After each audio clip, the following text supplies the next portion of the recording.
want to know! What's going on, people? Mike Seatown here with another episode of What Do You Want to Know, where you ask your questions. If I like your question, I answer your question on camera. Before we get into this video, I want to direct your attention to a video I did with my friend Finn McKenty on his channel, The Punk Rock MBA, where we discuss racism in the rock and metal scene. Hopefully that video reaches a lot of people and we can start to have a discussion, you know, without all the defensiveness and the dismissals. So yeah, shout out to Finn for having me. It was a lot of fun and I think it turned out great. So check it out. But the question for this video comes from Brad, and Brad asks, have you ever found out that an artist that you really like is a bigot, like sexist, homophobic, or racist? If so, how do you deal with that?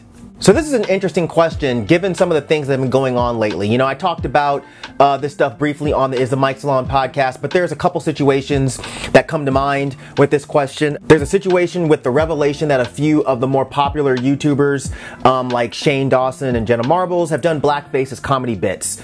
In the case of Shane Dawson, he's also found it funny to call people niggers and to make pedophilia jokes. There's also this crazy situation where a lot of indie rappers have been recently outed as sexual abusers. I won't get real deep into that. You can go look it up for yourself. But when an entertainer you like reveals themselves to be problematic, I know the first thing that comes to mind: yourself. You know, what am I gonna do? I'm so disappointed. I can't enjoy this person's work anymore. And that's okay. I think that's a totally natural response. But I think a more empathetic response would be to think about the persons who are being affected by whatever this entertainer did if those people are not within your social group. Meaning, in the case of the YouTubers or comedians who are doing blackface, instead of lamenting on about how this affects you, think for a second how this may affect the people that they're actually insulting. So, if you're not black, think about the black folks who may be bothered by this. In cases of entertainers coming out as rapists, instead of thinking about myself, I try to think about the women who've had to deal with this and had to relive this. You know, I think about how tough that's gotta be for them. You know, instead of blabbing on about how my favorite artist is a scumbag and how I can't listen to their music anymore, I try to take a moment to think about how these women have probably felt for years watching their abuser get popular and getting propped up by people like us. You know, I've personally reviewed albums, done interviews, worn shirts for people who have later been revealed to be bigots and or sexual abusers. And yeah, I feel like an idiot, you know, for not knowing, which, as I said, is a natural response for someone if you actually care about this kind of thing, you know, but I feel like shit for promoting these people. I feel like shit for sharing their art with friends. You know, in the case of sexual abusers, I feel like shit for sharing their art, especially with women. But the last thing I'm going to do is go on and on about how bad I feel because I can't enjoy their art anymore. But we'll get into that later. One thing that I wanted to mention that I think is wild is when an entertainer is outed or outs themselves as problematic, the conversation changes to people kind of propping themselves up for not engaging in that type of problematic behavior. Fellas, you don't get a prize for not being a rapist. I think that's a pretty low bar. I feel like that's the very least that you should be. Don't get me wrong, understanding what rape and sexual abuse is and vowing to never do anything like that is great.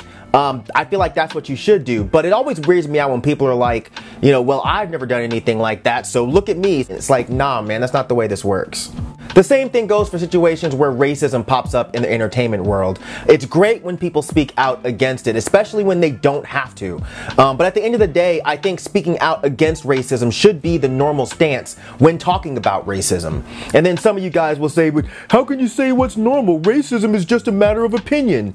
Yeah, I guess you're right. It's a matter of opinion. And if you think that racism is normal, then your stupid ass opinion is wrong. So what are the options if you don't want to support problematic entertainers? Find entertainers who are not problematic. You know, there are plenty of musicians who have never displayed problematic behavior. Support them. You know, there are plenty of YouTubers who have never made videos in blackface or used bigoted language. Find them, support them. You know, we all have Google. Use it. So I want to speak a little bit about forgiveness and how that works in these types of situations because I feel it's a bit detailed and a bit nuanced. And again, I'm only speaking from a personal standpoint. The way I see it is, forgiveness depends on the degree of the offense, the time that's passed, and the growth of the person. My opinion over the years has developed a little bit on this. I'm not about holding people accountable for past transgressions if they seem to have shown genuine change.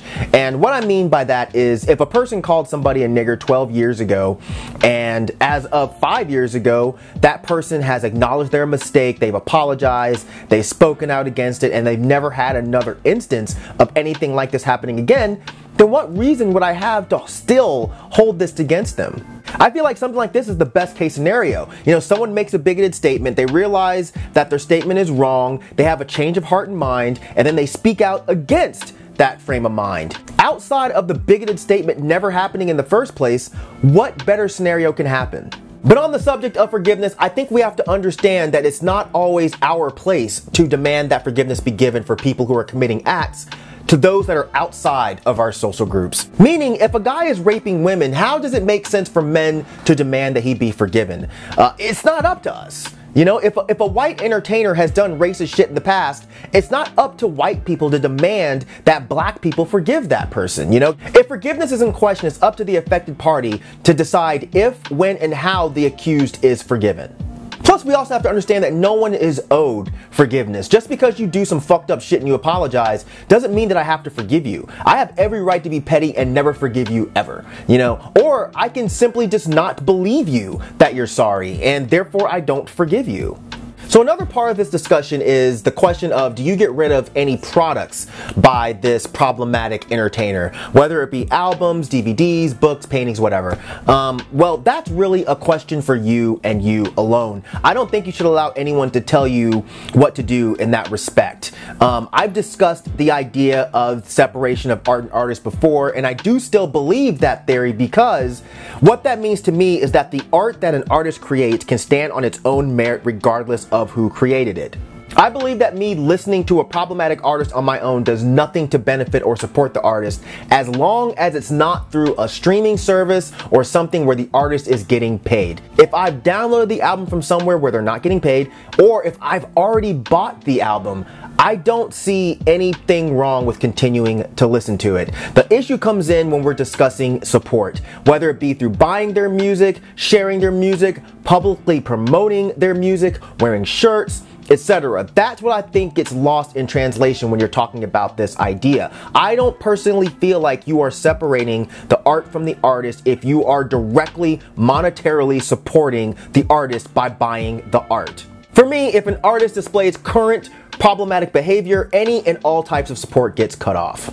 I want to end this by saying that no one's perfect, including myself. I say all of this stuff as a person who's said terrible shit in the past that I'm absolutely mortified for. You know, those who've kept up with me in the past probably know what I'm talking about. Those who have not, may not. At any rate, I've apologized more than once for things that I've said in the past, particularly in the Lil B video on Dead End from 9 years ago, where I used the word retard. And, you know, I've still never watched that video, by the way. But if people chose then to forgive me, then that's great. But if they chose to never watch another video of mine and never support me again, I can't complain. You know, I understand that choice and I totally respect it. Even though at this point in my life, I abhor that word and it would never come out of my mouth again. And again, I feel like this is the best case scenario for this kind of thing outside of the offense never happening in the first place. But in closing, I feel like there's just so much shit going on. You know, life's too hard to make other people's lives harder by saying and acting out bigoted bullshit. So let's just not do it, you know? As far as holding people accountable for their shit, that's what we should do. Not in the form of mass canceling, but starting with confrontation and discussion. You know, I'll tell you guys when I think you're fucking up, and I know for a fact that you'll tell me when you think I'm fucking up. And, you know, in the words of the great Propagandhi, we can grow together and make this shithole planet better. Cool? Cool. So that's going to do it for this video. Hopefully you guys enjoyed it. If you'd like to send me a question to answer in a future video, send them to ctownwdywk@gmail.com. But as usual, thank you for living, thank you for loving, thank you for being you, and I'll see you guys next time. All right? Peace out, boy.